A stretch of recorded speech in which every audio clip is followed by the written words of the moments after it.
안녕하십니까. 자, 이번 시간은 등기 유효권 쪽 정리를 하도록 하겠습니다. 자, 등기 유효권의 경우는 이제 등기가 실행이 된 이후에 일정한 조건을 갖춘 경우에 등기가 유효성을 갖게 됩니다. 그럼 어떤 요건을 충족해야 될지를 공부하는 부분인데, 이 부분의 경우는 유효할 때 효과 인정 받는 경우도 있고 효과 인정 안 되는 경우도 있습니다. 그럼 효과가 인정될 경우에 어떤 등기 실행할지, 또 효과 인정 안 될 경우 무슨 등기 실행할지를 공부하고 넘어가시면 됩니다.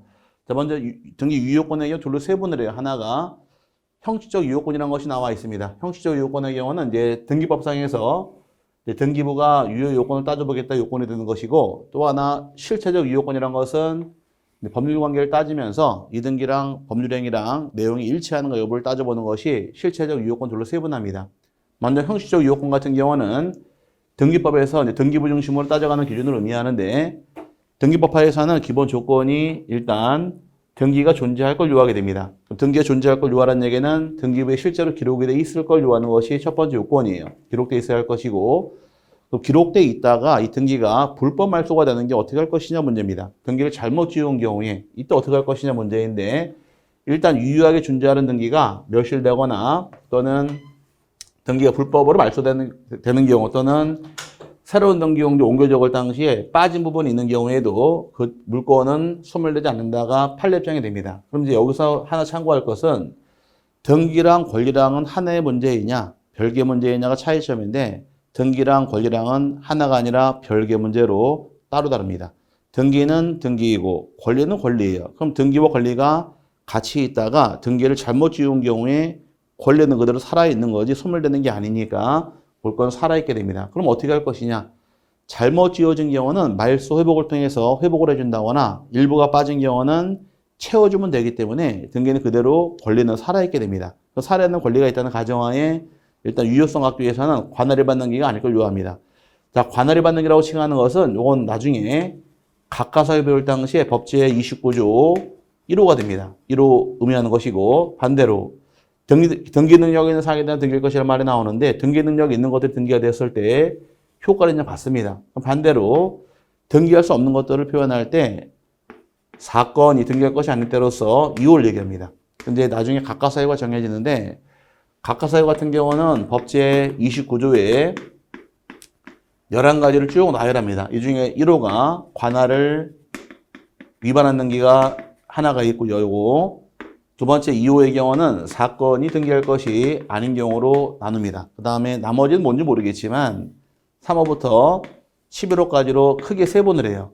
이럴 경우에 각하라는 것은 말이 좀 생소한데, 각하라는 건 등기가 신청 들어왔을 경우에 등기할 수 없는 사유들을 통칭해서 각하 그럽니다. 그럼 등기관 입장에서 이 각하 사유가 총 11개가 있다는 가정하에 등기할 수 없는데 등기 실행했을 때 어떻게 할 것이냐 이게 문제예요. 실행이 돼버린 경우는 이 두 가지는 실행되어도 당연 무효등기로서 어떠한 경우도 효과 인정하지 못하게 되어 있습니다. 당연 무효등기로서 등기관이 직권으로 말소할 수가 있고, 그 다음에 이 등기가 직권 말소 안 될 경우는 빨리 말소하라고 이의 신청을 제기할 수가 있도록 허용을 합니다.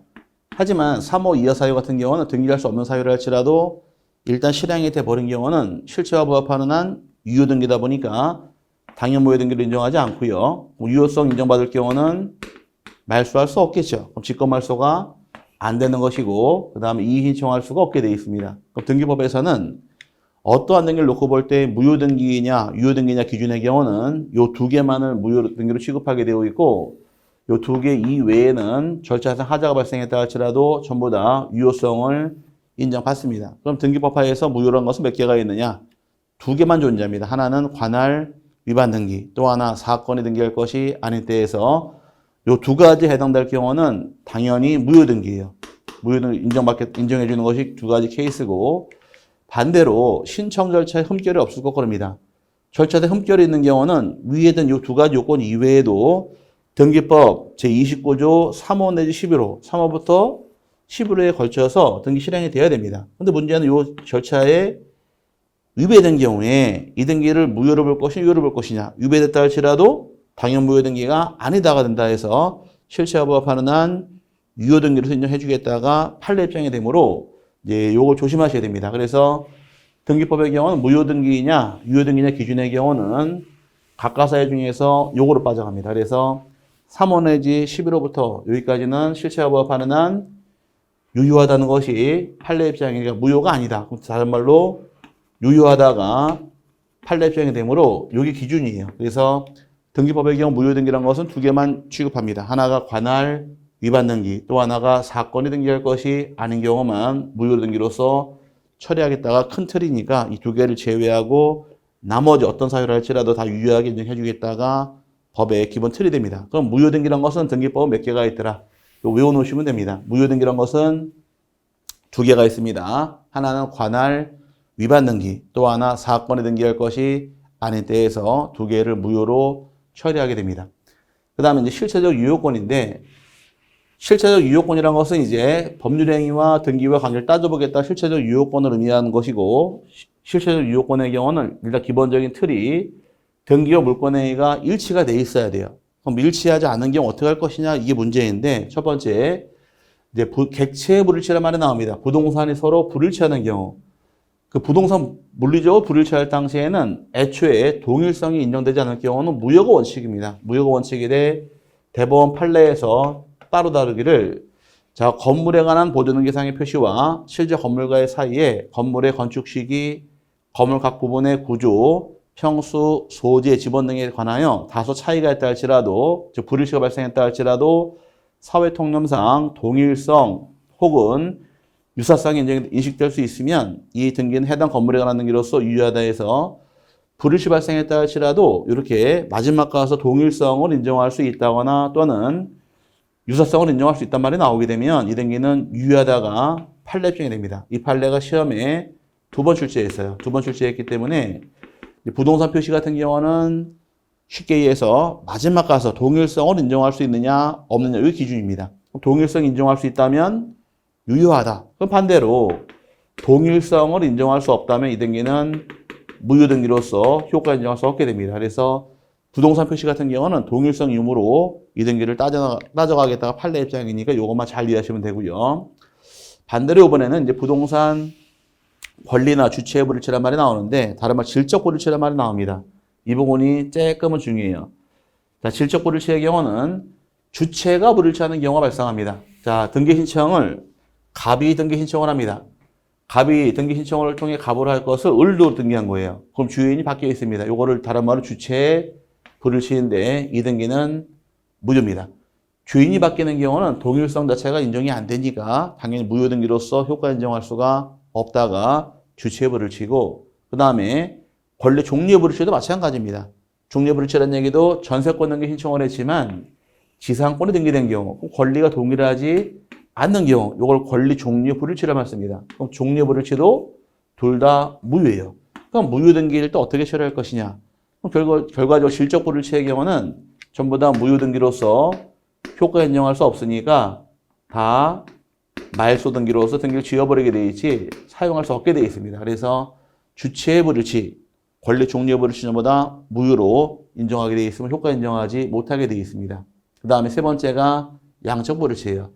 양적 불일치의 경우는 이제 물권행위 양과 등기량이 똑같아야 되는데 다른 경우에 어떻게 할 것이냐 문제입니다. 그럼 지금은 등기된 권리 내용의 양이 물권행위 양보다 큰 경우, 그럼 첫 번째 경우는 등기된 양과 물권행위 양을 따져봤더니 등기량이 클 수가 있는 것이고, 반대로 밑에 것은 등기된 권리 내용의 양이 물권행위 양보다 더 작은 경우, 더 물권행위 양이 크다는 얘기입니다. 그래서 둘로 세분하는데 등기된 양과 물권행위 양이 서로 비교했더니 물권행위 양이 더 큰 경우 어떻게 할 것이냐 이 문제예요.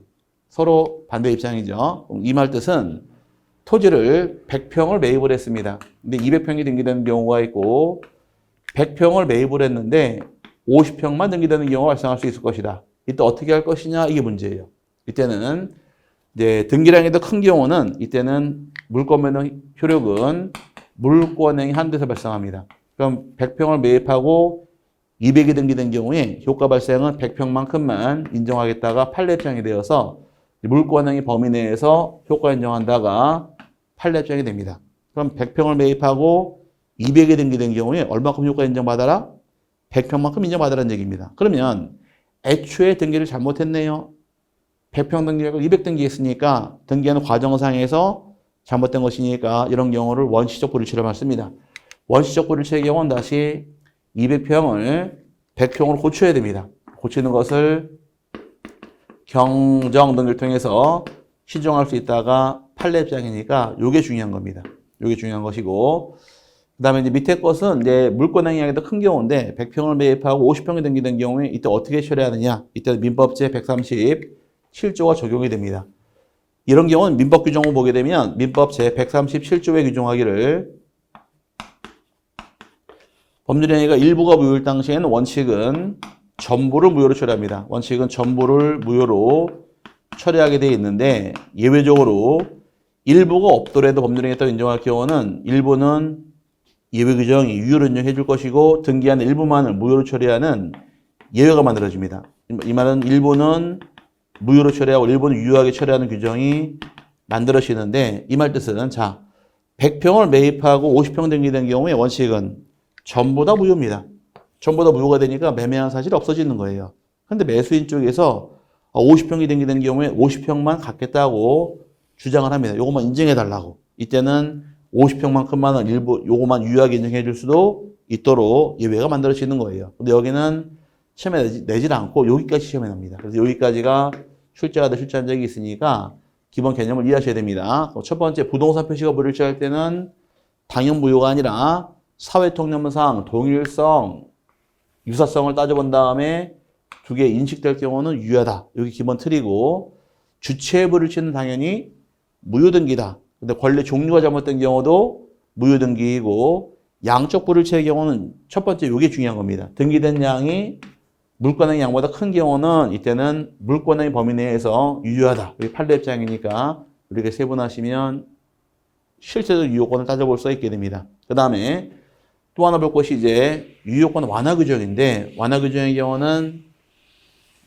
절차상 하자가 발생했지만 무효가 아니라 유효하게 인정해주는 경우를 완화 규정으로 합니다. 완화 규정의 경우는 네 가지를 의미하는데 자 완화 규정은 대법원 판례에서 등기는 과정상 또는 절차상 하자가 발생했다 할지라도 그 등기가 실제 부동산과 실제 권리자를 공시하고 할 정도의 동일성, 인정되면 유효하고 절차상 하자가 있다 할지라도 당연무효는 아니다가 판례 입장이 됩니다. 그럼 당연무효가 아니기 때문에 유효하게 인정해주는 경우가 몇 개가 나오는데 그 중에 하나가 모두 생략 등기 처음 나옵니다.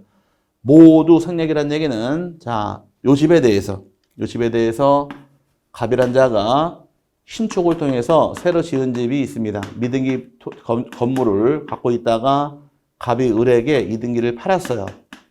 매매계약을 통해 팔게 되면 등기하는 과정은 최초 소유자 갑이 소유권 보존 등기한 다음에 을 앞으로 소유권 이전 등기하는 것이 절차가 됩니다. 이렇게 등기하는 것이 원칙인 절차인데 이렇게 등기한 것이 아니라 갑을 빼고 직접 을 앞으로 직접 소유권 보존 등기를 실행해 버린 경우. 그럼 처음 빼먹긴 빼먹었는데 어딜 빼먹었느냐? 제일 처음 뭐를 빼먹었다 해서 모두 생략해 보게 됩니다. 이 두자가 한자로 머리 두자가 됩니다. 그래서 처음 뭐를 빼먹었는 게를 모두 생략 등기해서 이렇게 의미하는 것이 그 뜻인데 미등기 부동산에 대해서 대장사 최초 소유자 명의로 보존 등기하지 않고 즉 갑명의로 보존 등기하지 않고 최초 소유 명의인이 양수인 명의로 즉 을 앞으로 소유권 보존 등기하는 것을 모두 생략 등기라고 한다. 이 등기는 무효 등기냐 유효냐의 차이점이에요. 보존 등기한 다음에 이전 등기에도 을이 소유자가 될 것이고 직접 보존 등기에도 을이 소유자가 되는 것이니까 등기부상 권리자와 실제 권리자 일치함으로 이 등기는 유효하다가 됩니다. 그래서 나중에 공부할 때 모두 생략 등기라는 것은 무효다 유효다 유효하다 해서 그 개념 이해하고 넘어가시면 되고요. 여기는 한 지문 나옵니다. 나중에 시험 나올 때 미등기 부동산을 양수인 명의로 직접 소유권 보존 등기하였을 때 이 등기는 효력이 있다 없다. 효력이 있다 해서 한 지문 딱 나오는 것 외에는 큰 틀은 없습니다. 어쨌든 지금 제목상에서 모두 생략 등기의 경우도 유효하다 이렇게 이해하고 넘어가시면 되고요. 자, 두 번째 보게 되면 이제 중간 생략 등기라는 것이 나오는데 중간 생략 등기라는 것은 이제 뭘 의미하느냐? 사례상으로 이 집에 대해서 갑하고 을하고 병하고 순차적으로 매매계약을 체결합니다. 매매계약을 체결한 다음에 등기 신청할 당시에는 갑에게서 을로 등기가 넘어와야 되고 을로부터 병에게 등기가 넘어오는 것이 순서예요. 이렇게 등기한 것이 아니라 을을 빼고 갑으로부터 순차 한 방에 병으로 등기가 넘어와 버린 경우, 요거를 뭐라고 부르느냐? 중간 생략권입니다. 다른 말 미등기 전맹인데 요 유효냐 무효냐가 문제예요. 순차로 등기해도 소유자가 병이고 한 방에 넘어와도 소유자가 병이 됩니다. 일치하다 보니까 이 등기는 유효하다가 내용입니다. 유효하다는 얘기는 해라, 하지 말아라. 어떤 말이 맞을까요? 해라, 권장사항이다. 아니다, 하지 못한다. 제한사유다. 해라? 아니다, 하지 못한다가 원칙입니다. 못하게 돼 있어요. 금지규정입니다. 금지규정인데 했을 경우는 유효하게 인정해 주되 처벌이 따라옵니다. 이런 규정은 뭐라고 부를까요? 민법 공부할 때 강행규정 중 단속규정.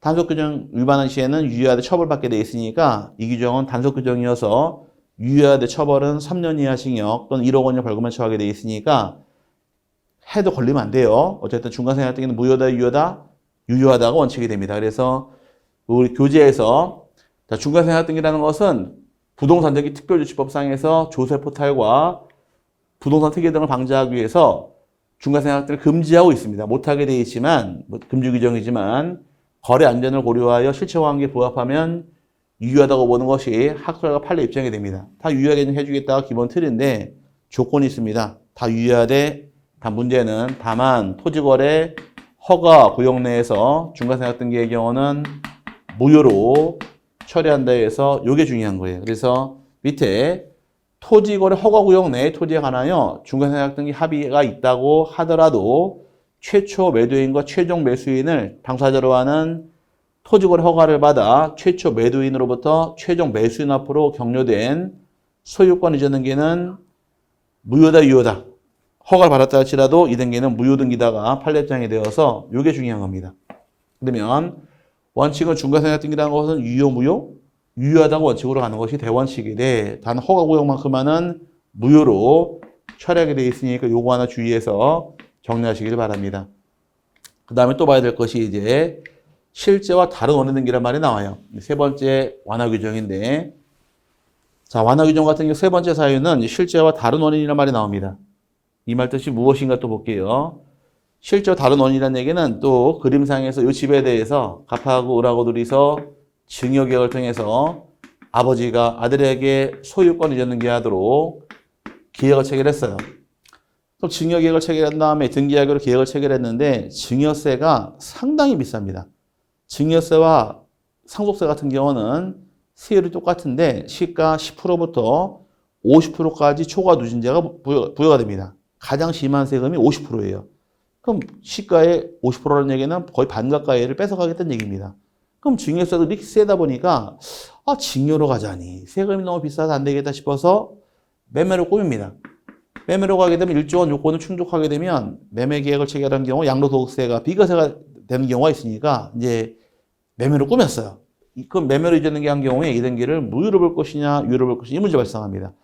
그럼 실제 원인은 증여, 등기할 때는 매매 서로 이렇게 원인이 다른 경우입니다. 그럼 실제와 다른 원인 등기일 경우에 이 등기도 유효냐 무효냐 이게 문제입니다. 그럼 이제 교재대로 증여 계획을 통해서 이전 등기하려 약정을 맺었지만 매매를 통해 등기한 경우에 이 등기도 당연히 유효성 인정받습니다. 그래서 실제 원인은 증여에 대해 매매로 등기한 경우도 효과는 당연히 유효함을 인정을 받습니다.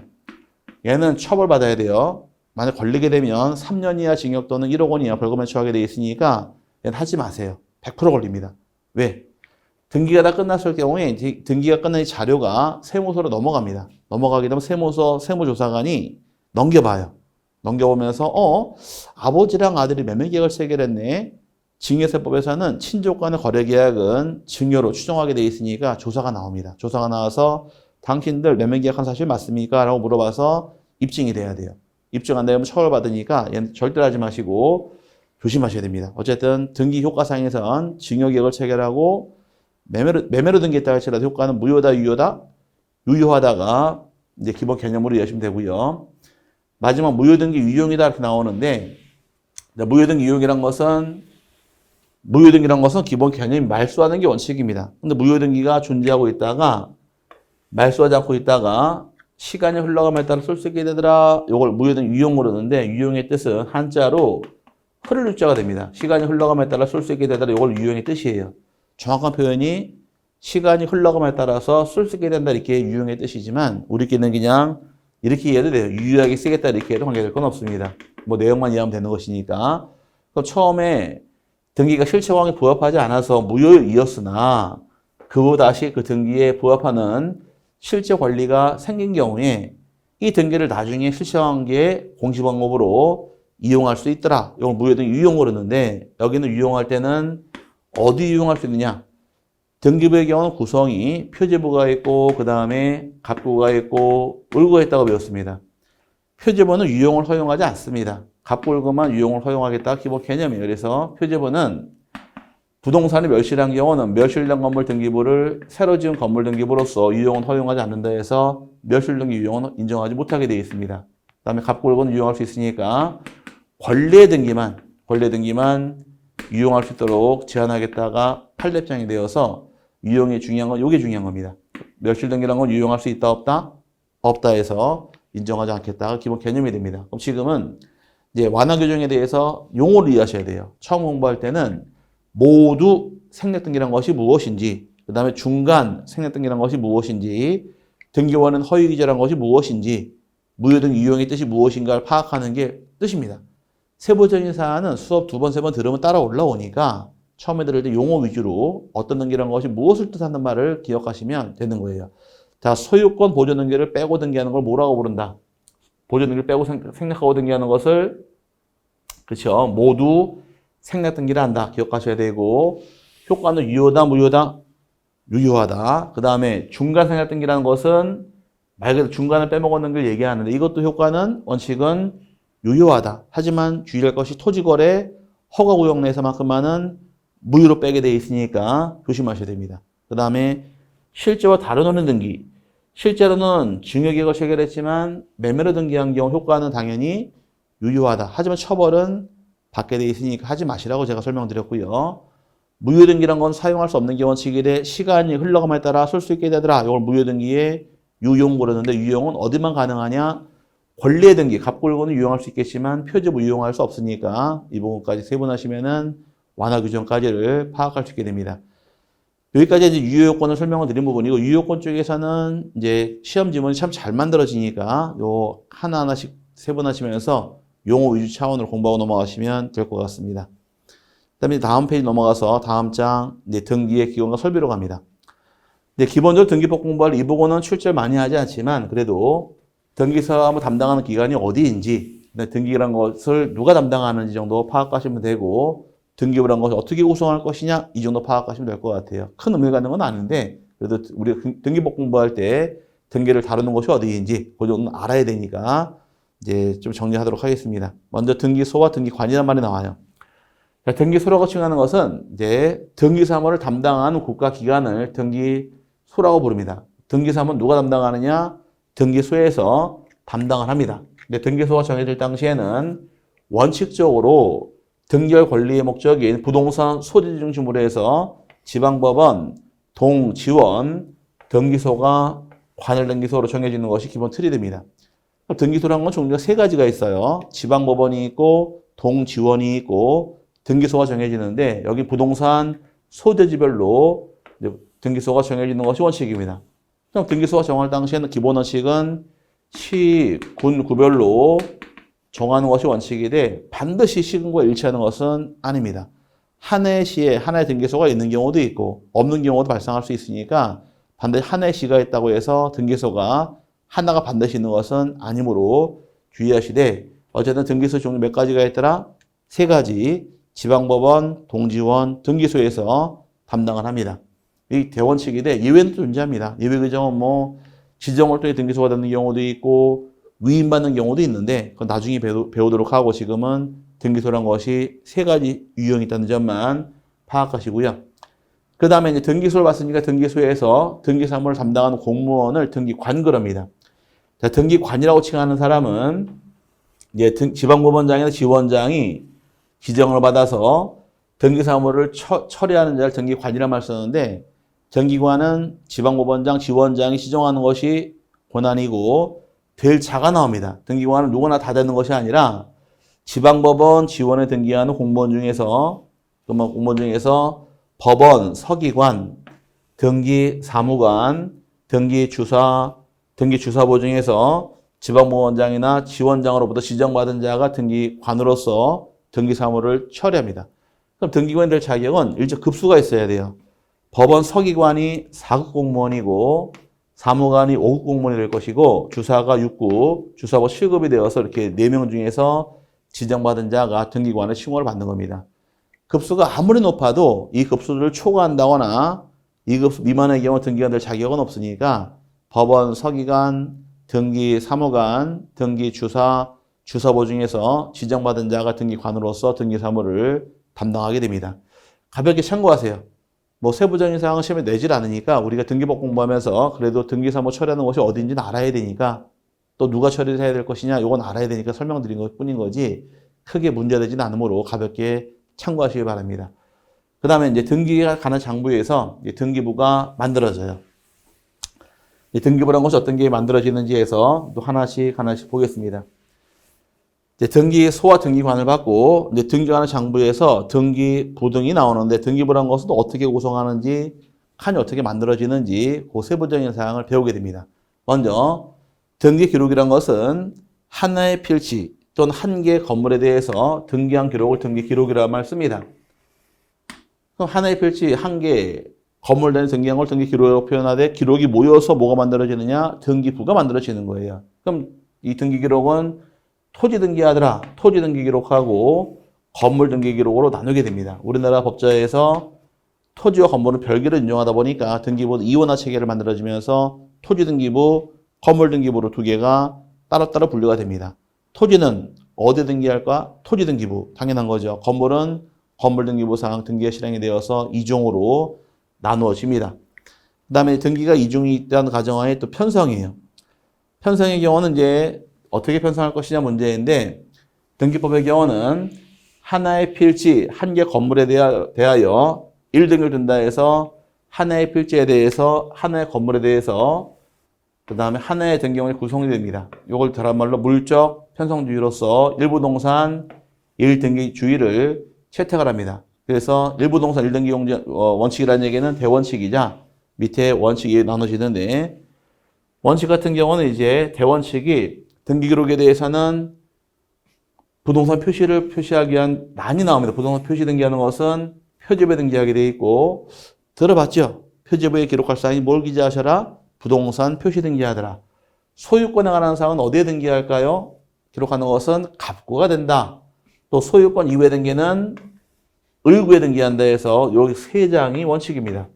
그래서 표지부와 갑구가 정해지는데 표지부에 등기할 사항은 뭘 등기하시고 부동산 표시 등기하는 것이고 갑구에 등기할 사항은 소유권을 등기하는 것이 갑구의 뜻이고 소유권 이외에 걸리는 을구에 등기해서 여기 기본 원칙이 세 장이 원칙이 됩니다. 그러면 하나의 필지이건 한 개 건물이건 1등기는 표제부, 갑구, 을구가 구성이 되어서 일부동산 1등기 원칙 취하되 세 부분이 원칙이 됩니다. 근데 문제는 여기가 중요한 거예요. 예외규정, 집합건물 등기는 예외다라고 나옵니다. 집합건물 등기부란 것은 이제 아파트를 얘기하는데 아파트 같은 경우 한번 그려보자고요. 아파트가 하나 있다는 가정하에 우리 집이 여기는 상계동 50번지 안에 저희 집이 있는데 이 아파트는 우리가 현대아파트라 가정을 하고 현대아파트이며 동수가 101동 501호가 우리 집입니다. A가 소유자일 경우에 요거를 이제 등기부로 표시 한번 해보라는 얘기입니다. 그러면 내가 사는 집이 A가 입장에서 101동 501호 우리 집이에요. 그럼 101동이 어디 위치하고 있는지 몇 층 건물인가 확인하기 위해서 101동 전체에 대해서 두는 한 동 전체에 대해서 표제부가 만들어집니다. 만들어지고 그럼 한 동 건물이 어디 위치했느냐? 상계동 50번지에 있다. 몇 층 건물입니까? 5층 건물인데 이렇게 쭉 나와요. 전체가 나와 있고 내가 사는 집은 501호죠. 501호에 대해서 전유 부분에 해당하는 표제부가 또 만들어집니다. 그래서 표제부가 몇 장짜리가 만들어지느냐? 2장이 돼버리는 것이고 소유권 알리기 위해서 갑구하고 그 다음에 을구가 만들어지므로 아파트 건물 등기부는 편성이 갑을 넉장이 됩니다. 넉장이 아파트 건물 등기 구성이에요. 일반 등기는 몇 장으로 가느냐? 석 장이 되겠지만 아파트처럼 구분한 건물 같은 경우는 넉 장이 되어서 구성이 표가물로 갑니다. 여기 떠올라야 돼요. 아파트 건물 등기부 몇 장인가요?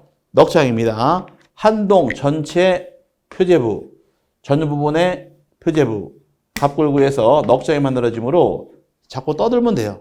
자, 한 동 표제부는 한 동 전체에 대해 두고 전유 부분마다 표제부, 갑구, 을구 총 넉 장을 1등기로 본다 해서 이렇게 구성한 내용이 되므로 이제 여기 읽어보죠. 확인했으니까. 자, 집합 건물 등기부란 것은 한 동 건물 전체에 대해 구분한 경우로서 한 동 건물 전체에 속하는 전부에 대해서 일용도를 사용한다. 이 경우 한 동 건물에 대해서 표제부만을 두고 전체에 대해서 그 다음에 각 구분 건물마다 쪽 세대별로 다시 표제부, 갑구, 을구를 둔다 해서 등기용지가 가물로 구성합니다. 그럼 일반적인 등기란 것은 몇 장인데요?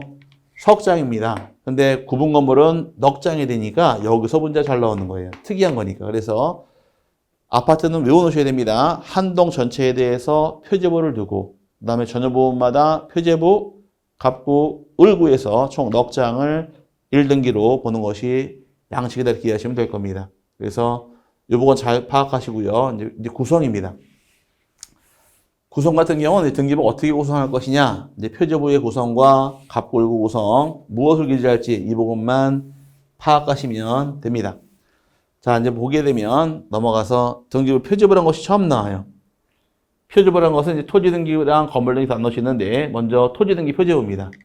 토지 등기부 표제부의 경우는 이제 나오는 것이 표시번호 칸이 있고 접수 칸이 있으며 소재 지번 칸이 있고 지목 칸, 면적 칸이 만들어집니다. 또 마지막 칸 등기 원인 및 기타 사항란에서 칸이 만들어지는데 실제 서식 보니까 표시번호 칸이 있어요. 표시번호란 것은 표제부에 등기한 순서가 표시번호가 되는 것이고 접수 칸이 나옵니다. 접수 칸 언제 접수받았느냐 날짜가 나올 것이고 소재 지번 나올 것이고 그 다음에 지목 칸이 나와 있고 면적이 나옵니다. 그래서 표시번호, 접수, 소재 지번, 지목과 면적과 등기 원인 및 기타 사항란을 둔다 해서 법조문상 나온 요 내용이 요 표제부 헤드라인을 쭉 얘기하는 겁니다. 요거 쭉 글씨와 맞는 것이 내용이니까 이 내용 읽고서 이해하는 것보다는 여기가 편하겠죠. 그죠? 표시번호에 등기한 순서 나와 있고 접수받은 날짜 나와 있고 소재와 지번 나와 있고 지목과 면적 나오더라 이렇게 이해하시면 내용 충분히 파악할 수 있고요. 반면에 건물 등기 표제부입니다. 이건 토지 등기 표제부인 반면에 건물 등기부도 큰 차이는 똑같은데 하나 살짝 차이 나는 곳이 있습니다. 자, 건물 등기 표제부의 경우는 똑같이 표시번호란 나와요. 접수란 나와 있습니다. 소재, 지번 및 건물 번호란이 나와 있네요. 여기 차이점 건물 번호란이 나와 있고 또 건물 내역란이 나옵니다. 그 다음에 등기 원인 및 기재 사항란 똑같은데 차이점이 생기는 것은 표시번호 나와 있고 접수칸 나와 있고 소재 지번만 나와 있지만 건물 번호란 말이 나옵니다. 여기 차이점이고 건물 내역이 나와 있고 여기 똑같이요. 건물 번호란 것은 여기 들어와 있지 않는데 건물 번호란 것은 우리가 앞서 배울 당시에 하나의 대지 안에 두 개 이상 건물이 있을 경우에 이때는 건물 번호가 부여가 됩니다. 건물마다 부여하게 돼 있고 그 다음에 건물 내역 안에는 건물의 구조와 종류와 면적이 등기됩니다. 건물 내역은 뭘 등기하시느냐? 건물 내역은 건물의 종류, 건물의 그 다음에 구조, 건물의 면적이 등기돼요.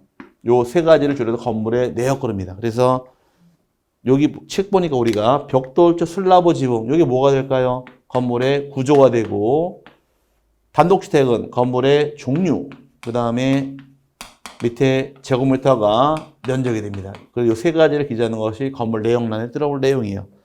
그럼 건물 내역란에는 기록할 사항이 세 가지다. 건물의 구조, 종류, 면적 적는 것이 내용이 됩니다. 그래서 큰 차이, 이 두 개가 차이점인데 뭐 여기도 양식 보게 되면 바로 확인할 수가 있게 될 것이고요. 자, 그 다음에 이제 갑구와 을구로 갑니다. 갑구, 을구는 양식이 똑같아요. 똑같다 보니 같이 놓고 보셔도 상관없는데 갑구, 을구의 경우는 이제 양식이 나오기를 자, 비교식을 같이 띄워놨습니다.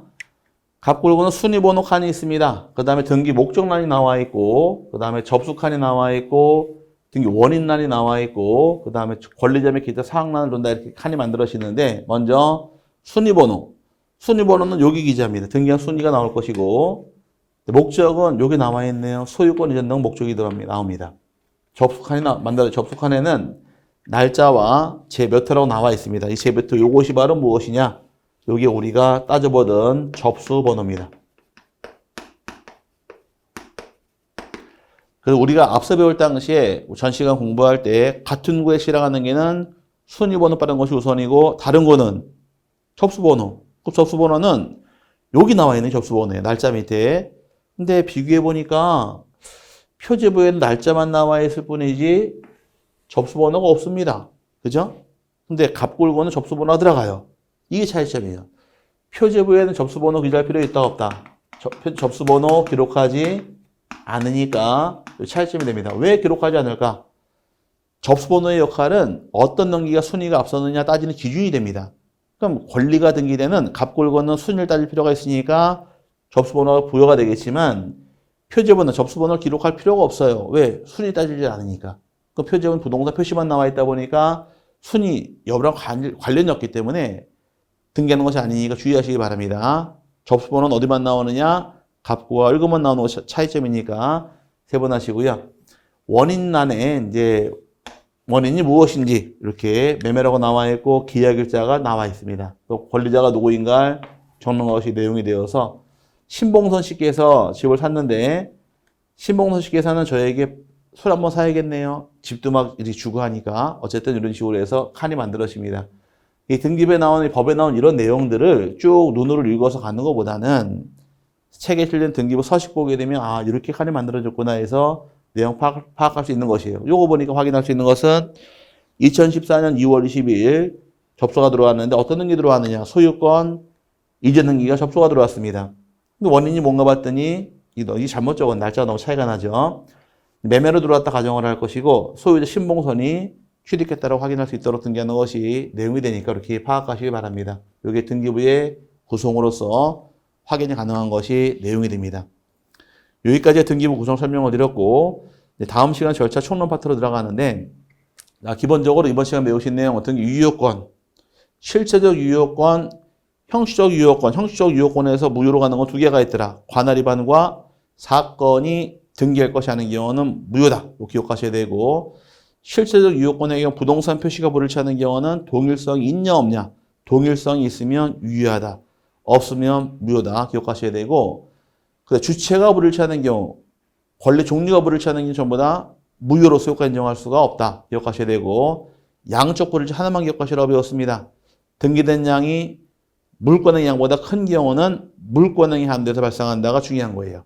그 다음에 등기소가 어디까지냐? 등기소가 세 글자니까 세 가지가 있더라. 지방법원, 동지원, 등기소에서 담당을 한다. 기억하셔야 되고 등기소 내에서 등기사무 담당하는 공무원을 등기관이라고 칭하더라. 등기관은 법원 서기관, 등기사무관, 등기주사, 주사보 중에서 지정받은 자 등기관으로서 등기사무를 담당하는 공무원이 만들어지더라. 등기부 양식 봐야겠죠. 등기부는 기본 원칙이 하나의 필지, 한 개 건물 단위로 1등기를 두게 되어 있는데 몇 장인가요?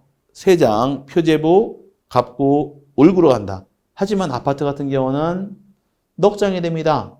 한 동 전체 표제부, 전자보험 표제부, 갑구, 을구에서 갑을 1등기로 보게 되어 있으니까 여기까지 세분하시면 되는 것이고 양식의 칸이 어떻게 만들어지는가는 외우지 마시고 그냥 눈으로 한번 읽혀보시길 바랍니다. 자, 이번 시간 여기까지 보도록 하고요.